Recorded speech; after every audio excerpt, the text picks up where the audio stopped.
avec des trous qui tient debout. Non? Eh bien moi j'en connais une, c'est le sculpteur Étienne Hdu qui l'a réalisée. Mais sais-tu ce qu'est une sculpture? C'est un peu difficile à expliquer. Souvent on dit c'est gros et on fait des gestes un petit peu comme ça. Mais un tableau aussi c'est gros. Sauf que si je touche un tableau, ce que je n'ai pas le droit de faire, je vais faire un geste comme ça, tout plat avec la main. Et si je touche une sculpture, ce que je n'ai pas le droit de faire non plus, je vais sentir des creux et des bosses et je vais pouvoir tourner autour. Une sculpture, c'est une forme en volume. Et souvent, elle représente des êtres humains ou des animaux, mais pas celle d'Étienne Hdu. Parce que Étienne Hdu, lui, il pense que la nature fait déjà très bien les personnages et les animaux. Il préfère inventer des sculptures devant lesquelles on peut rêver et imaginer toutes sortes de choses. Alors, à quoi peut-elle bien nous faire penser cette sculpture? Moi je trouve qu'elle ressemble à une grosse pizza dont on aurait coupé des petits morceaux. Ou alors, une assiette un petit peu cassée avec des frites à l'intérieur. On dirait que j'ai faim moi un peu, hein. Et sinon on pourrait penser à un gros flocon de neige. Mais si on regarde un peu plus près, on peut voir ici une espèce de personnage avec une grosse bouche. Et là un monstre avec des dents. En fait, plus on regarde et plus on voit de formes. Mais Étienne Hdu a tout de même pensé à quelque chose. Il a pensé à un œuf. Sauf que son œuf, il a fait tout plat. Pourquoi? Parce que s'il l'avait fait tout gros, tout rond, eh bien ça aurait été beaucoup plus difficile de faire des trous à l'intérieur. Et c'est vrai qu'Étienne Hdu, il a cette bizarre manie de faire des trous dans ses sculptures. Parce que ça les rend magiques. Elles deviennent transparentes. On peut voir à travers. Oh, elle est verte! Oh, elle est orange! Et là, elle est rouge! Et imagine qu'on la mette dans un parc. On verrait de l'herbe, on verrait des arbres derrière.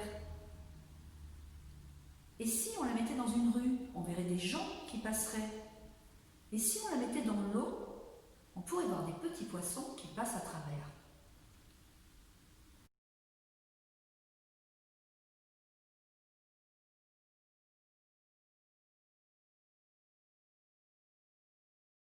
Oh là là, c'est vrai que ça développe notre imagination.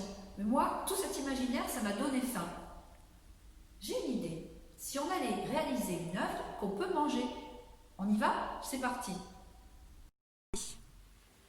Alors, tu es prêt? Qu'est-ce qu'il y a dans mon sac à musée? Une pâte à tarte sablée et du sucre vanillé et un petit couteau.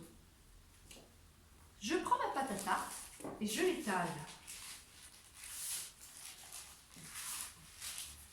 Et avec le petit couteau, je vais faire les découpes. Continue à découper les formes sur le côté. Tu en découpes autant que tu veux, mais pas trop, sinon tu vas avoir moins à manger. Et ensuite, à l'intérieur, je vais découper les formes que je veux.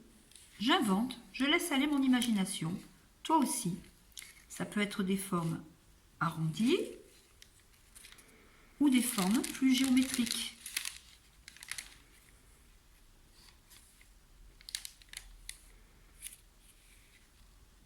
J'ai terminé les découpes et j'ai gardé tous les petits morceaux parce que ça pourra te faire des petits gâteaux à manger.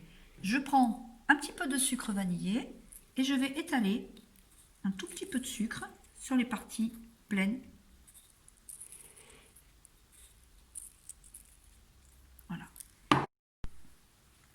Et je vais la mettre au four directement sur la grille pendant 10 à 12 minutes à 180 degrés. Et voilà, notre œuvre d'art à manger est terminée. On va pouvoir la goûter. J'en casse un petit bout. J'adore l'art.